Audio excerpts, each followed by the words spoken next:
The Missouri Ozarks in 1867 were untamed, rolling hills, dense woods, and winding dirt paths that stretched for miles without sign of life. Travelers on horseback or wagon often stopped at small inns scattered along the routes. Some were safe havens, others were less so. On the old Springfield Road there stood an inn made of rough-hewn logs, its chimney forever smoking, its porch sagging under the weight of time. The inn was run by two brothers, Eli and Silas Granger. To weary travelers, the Granger place seemed inviting. A lantern always burned by the door, a pitcher of cool water was offered freely, and Silas's easy laughter made strangers feel welcome. But rumors spread quietly in the towns nearby, rumors that not everyone who passed that way ever left. Eli and Silas had been inseparable since childhood. Eli, the elder by 6 years, was hardened by life. He had broad shoulders, a permanent scowl, and eyes that seemed to weigh every man's soul. Silas, younger and lively, was his opposite, smooth with words, quick to grin, and known for telling stories that could charm even the most skeptical traveler. The war had taken their parents. Their father, a farmer, died in battle. Their mother succumbed to fever not long after. With no family left, the brothers clung to one another.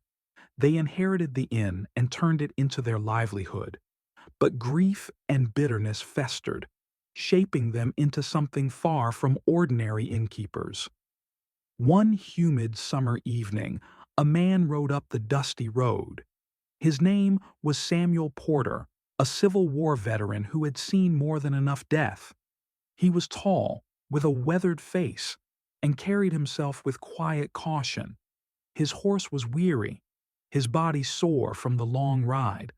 Silas stepped onto the porch, grinning wide. "Welcome, friend. You look like you could use water and a hot meal." Samuel dismounted, nodding in gratitude. Inside, the inn smelled of wood smoke and stew. Eli stood by the hearth, silent, his sharp gaze fixed on Samuel. Something in the way Eli stared unsettled him, and though Silas was friendly, he asked strange questions, whether Samuel traveled alone, whether anyone expected him soon, and what valuables he carried. Samuel, who had learned to read men during the war, felt the unease settle in his gut. Locals had whispered about the inn for years. Horses were found wandering near the road, their riders gone. A peddler's wagon had turned up abandoned, supplies scattered, but no sign of the man. The Ozarks, wild and unforgiving, swallowed people easily.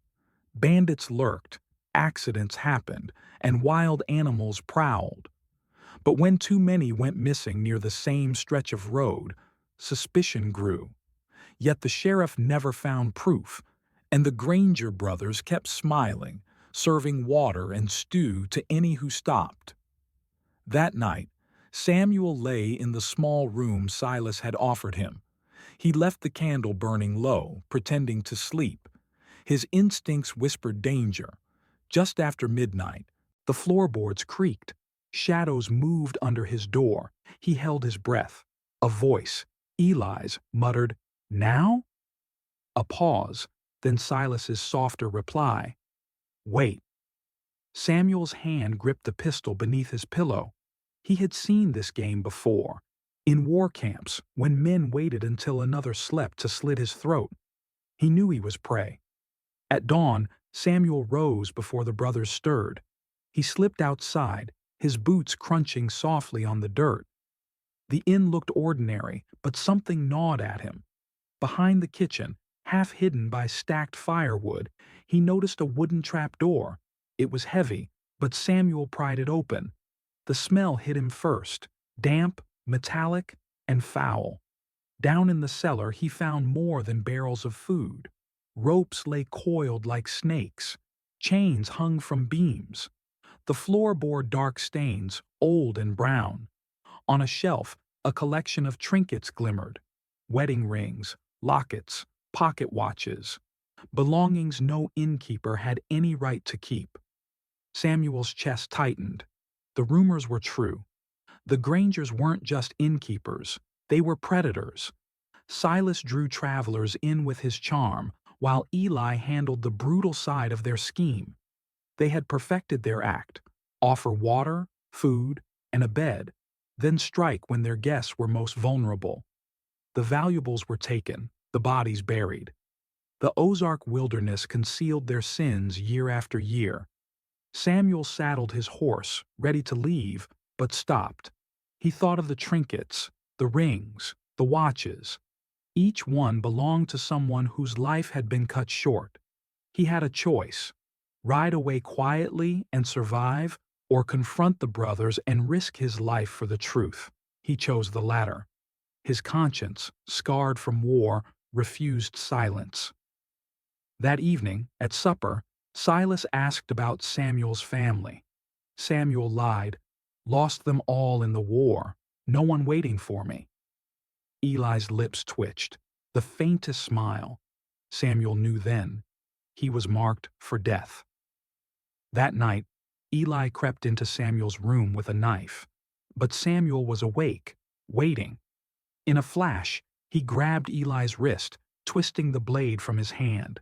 The two struggled in the dim light, the old floor groaning beneath them. Silas rushed in, shouting, "Stop!"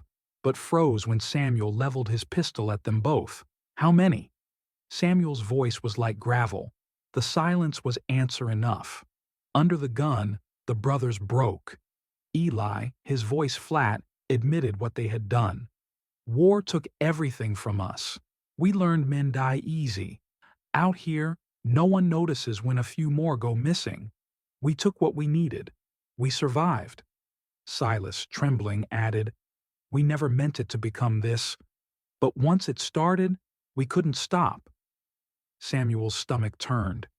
Their justification was hollow, an echo of cruelty. Samuel forced the brothers to lead him into the forest with lanterns. The night air was thick with cicadas and the rustle of leaves. They stopped beneath a twisted oak. There, in the soil, lay uneven mounds. Samuel dropped to his knees and dug with his hands. Bones surfaced. Men, women, even the small frame of a child. His chest tightened. This wasn't about survival. This was slaughter. Samuel's mind churned. He could end the brothers here, bury them in the same dirt where they had hidden their victims, or he could drag them to town for justice. He thought of the war. So many deaths without trial, without meaning. More killing would only continue the cycle. Justice, though imperfect, was the only path forward. Samuel bound the brothers with rope and marched them to the nearest town. Word spread quickly.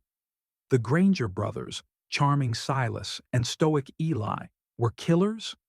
Samuel laid out the evidence: the cellar, the trinkets, the graves. Townsfolk gasped. Some wept when they recognized items belonging to their lost loved ones.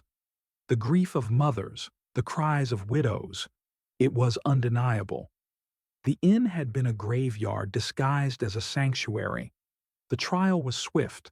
Witnesses spoke of missing travelers. The rings and watches confirmed identities. Eli remained cold, unrepentant. Silas sobbed openly, begging for forgiveness, insisting they were broken men twisted by war. But the jury saw murderers, not victims. The verdict was clear: guilty. On the gallows, Eli finally spoke. His voice was steady, his eyes fixed on the crowd. "The war made us monsters, but remember, nobody cared about us until we brought the war to your doorstep." His words chilled the crowd. Was it an excuse or a warning? Silas trembled as the noose was placed around his neck. His eyes searched for Samuel. "You could have left us," he cried. "Why bring us here? Why not let us survive our way?" Samuel's reply was quiet but firm. "Because those you took deserved a voice, even in death." The trapdoors opened. The brothers dropped. Silence fell heavy over the crowd. Some felt relief, others pity. Justice had been done, yet no one cheered. For Samuel, it was not victory, but necessity. The weight of their crimes would linger long after the ropes were cut. Samuel led townsfolk back into the forest. Together, they dug up the shallow graves and reburied the dead with care. Wooden crosses were placed, names carved where they were known, prayers were whispered. For the first time in years, those lost souls were honored, not hidden. Samuel felt a fragile peace wash over him. As he prepared to leave the town, Samuel sat by the empty inn. He realized the lesson buried in the soil. Suffering gives men a choice. Some, like him, carried their pain toward healing. Others, like the Grangers, surrendered to darkness. Survival at any cost was not the same as living with honor. The story of the Granger brothers echoed through Ozark history. Parents warned children not to trust every smile. Travelers remembered that inn as a place where water was offered, but death often followed. Yet Samuel's courage changed. The ending. He gave the victims a voice, the families closure, and the land a measure of justice. And for generations, as riders passed that road, they would remember, choices, not circumstances, define the soul. Even in the darkest wilderness, light can be found in the courage of one man who refused to stay silent.